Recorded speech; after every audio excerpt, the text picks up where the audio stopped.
നട്ട വെയിലത്ത് നമ്മുടെ വീട്ടിലേക്ക് പോവാം. നട്ട വെയിലത്ത് ഗോസ്റ്റ് ഇറങ്ങിയിരിക്കുകയാണ്. കണ്ടോ റോഡ്, വിജനമായ റോഡ് കണ്ടോ, നല്ല വെയിലത്ത്, പൊരി വെയിലത്ത്. ഇതാണ് ഗോസ്റ്റ്. കണ്ടോ ഗോസ്റ്റിൻ്റെ രൂപം കണ്ടോളി മക്കളെ, ഇതാണ് ഗോസ്റ്റ്.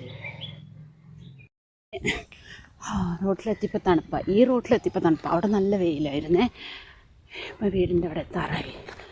അങ്ങനെ നടന്ന് ഉച്ചവെയിലത്ത്, ഉച്ചയൊന്നല്ല കേട്ടോ, 3:30 മണി 4 മണിക്കാണ് ഈ വെയിൽ, ഭയങ്കര വെയിൽ.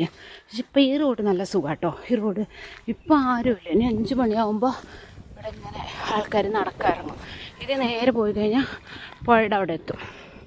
അങ്ങ് താഴേക്ക് എത്തി കഴിഞ്ഞാൽ പുഴയാണ്, കാണിച്ചു തരാം. പിന്നെ റെയിൽവേ ട്രാക്ക്, പുഴ. ഇതാണ് എൻ്റെ വീട്. അങ്ങനെ ഞാൻ എൻ്റെ വീട്ടിലെത്തി മക്കളെ, വീട്ടിലെത്തി. എന്നറിയോ, ഈ ചീര ഇത് നല്ല ടേസ്റ്റാണ്. മുരിങ്ങോടെല്ലാം ഉപ്പേരി വെച്ച പോലെ ഉണ്ടാവും, നല്ല ടേസ്റ്റാണ്. മക്കളെവിടെ പോയി, കുട്ടികളെവിടെ പോയി?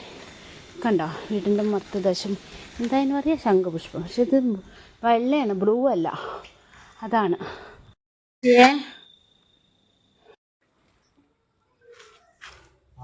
ഇത് നല്ല ഐഡിയ അല്ലേ സഞ്ജിക്ക്.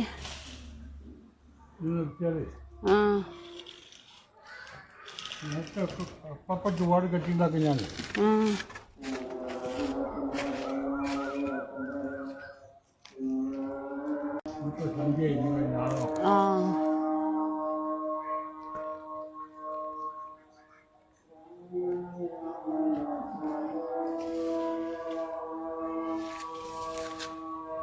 അത് അറക്കുമ്പോൾ കറക്റ്റ് അതിൻ്റെ ഉള്ളിൽ തന്നെ വീഴുമോ?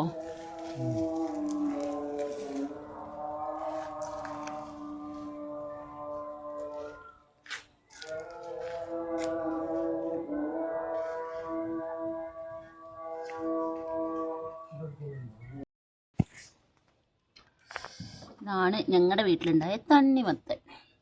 എന്നാലും അച്ഛൻ ഇതിലെവിടെ വെച്ചിരിക്കുന്നത്, ചട്ടിയിൽ വെച്ചല്ലേ. അയ്യോ പാവം, അത് കഷ്ടപ്പെട്ടുണ്ടായിരിക്കണം കേട്ടോ. എന്നാലും അച്ഛനോട് ഒരു വിരോധം കാണിക്കാതെ അച്ഛനെ സ്നേഹിച്ചിട്ടൊരു തണ്ണിമത്തൻ ഉണ്ടായിരിക്കണം. കണ്ടോ നിങ്ങൾ, ആ ചെടിച്ചട്ടിയിൽ റോസാപ്പൂവിൻ്റെ കൂട്ടത്തിൽ വെച്ചതാ.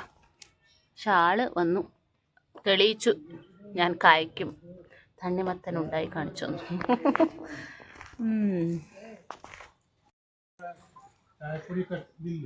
ചായപ്പൊടിയില്ലേ?